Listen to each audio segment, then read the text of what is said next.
బాలనగర్ కలిపి under pass దానికి కూడా మేము డబ్బులు కట్టినాం. అక్కడ కూడా రైల్వే శాఖకు చిన్న ఆటంకం ఉంటే వాళ్ళకు కూడా పైసలు కట్టినాం. కానీ ఈ రోజు వరకు ఒక్క అడుగు ముందుకు పడలేదు.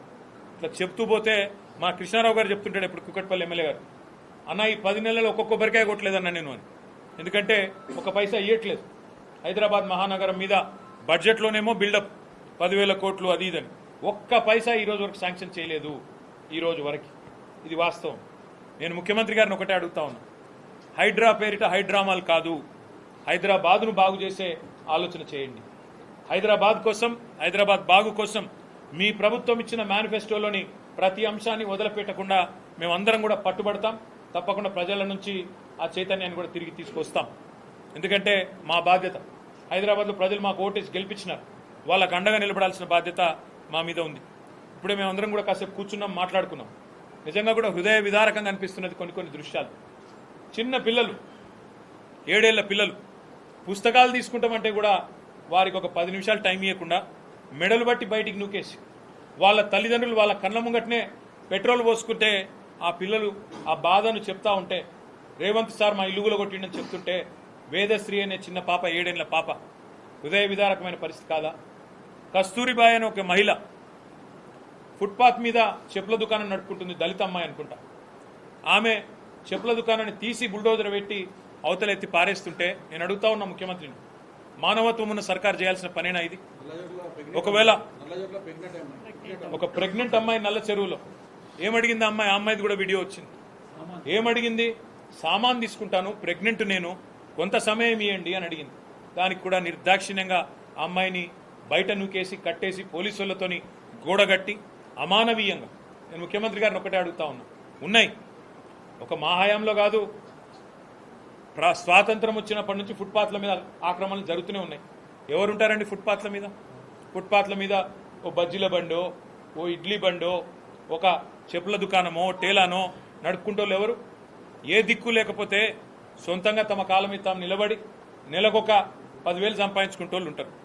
వాళ్లకు నువ్వు తొలగించాలనుకుంటే ఫుట్పాత్ ఆక్రమణలు ఉద్దేశం మంచిదే, కానీ ఏం చేయాలి? ప్రభుత్వం వెండింగ్ జోన్లకు తరలించాలి. వాళ్ళకి ఒక వెండింగ్ జోన్ పెట్టి, మేము చేసినాం ఇదివరకు అయ్యప్ప సొసైటీలో అదే సమస్య ఉంటే వెండింగ్ జోన్ పెట్టి అక్కడ షాపులు కొత్తవి కట్టి వాళ్ళని అక్కడ తరలించి ఆడికెళ్ళి తీసేసినాం. మానవీయ కోణం ఉండాలి. వాళ్ళ నగాదంలో రోడ్డు మీద పడేయదు. బలిసిన వాళ్ళ కంటే ఇబ్బంది కాదు, కానీ ఇట్లా పేదవాళ్ళకి ఎవరు దిక్కు ఆలోచించాలని కోరుతా ఉన్నా. వెండింగ్ జోన్లు నిర్మాణం చేయండి. ఆక్రమణలు తొలగించే ముందు వెండింగ్ జోన్లు కట్టి వారికి ప్రత్యామ్నాయ పరిష్కారం చూపెట్టి వాళ్ళని తొలగించండి.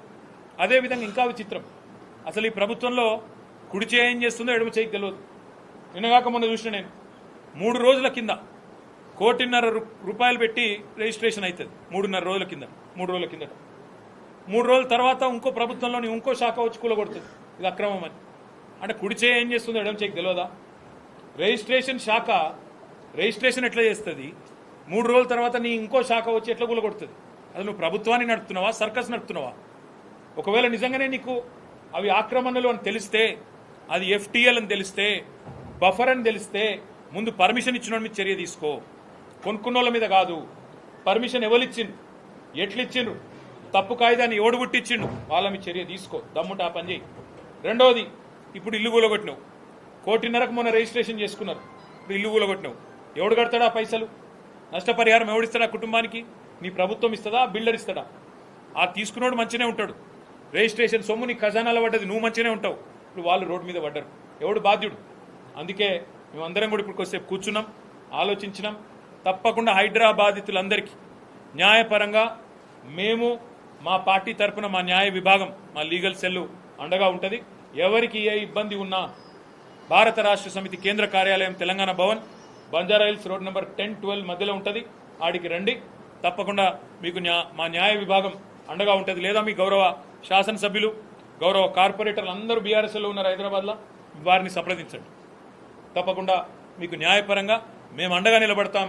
చట్టాన్ని, న్యాయాన్ని గౌరవించాలని ప్రభుత్వానికి న్యాయస్థానం ద్వారానే చెప్పిస్తామనే మాట కూడా నేను విజ్ఞప్తి చేస్తా ఉన్నాను. ఇంకొక మాట కూడా నేను అడుగుతా ఉన్నా ఈ ముఖ్యమంత్రిని. ఒక ప్రతిపక్షంలో ఉన్నప్పుడు ఒక మాట, ఒక్క ఇల్లు కట్టలేదని మాట్లాడింది ఆ రోజు, డబుల్ బెడ్రూమ్ ఇల్లు. ఆ రోజు మంత్రిగా శ్రీనివాస్ యాదవ్ గారు ఆయన దగ్గరుండి నేను చూపెడతా నువ్వు రా అని చెప్పి ఆనాటి శాసనసభ పక్ష నాయకుడు బట్టి విక్రమార్క గారిని తన కారులో ఎక్కించుకొని వివిధ సైట్లు చూపెట్టి చెప్పిండిగో కఠిన మేము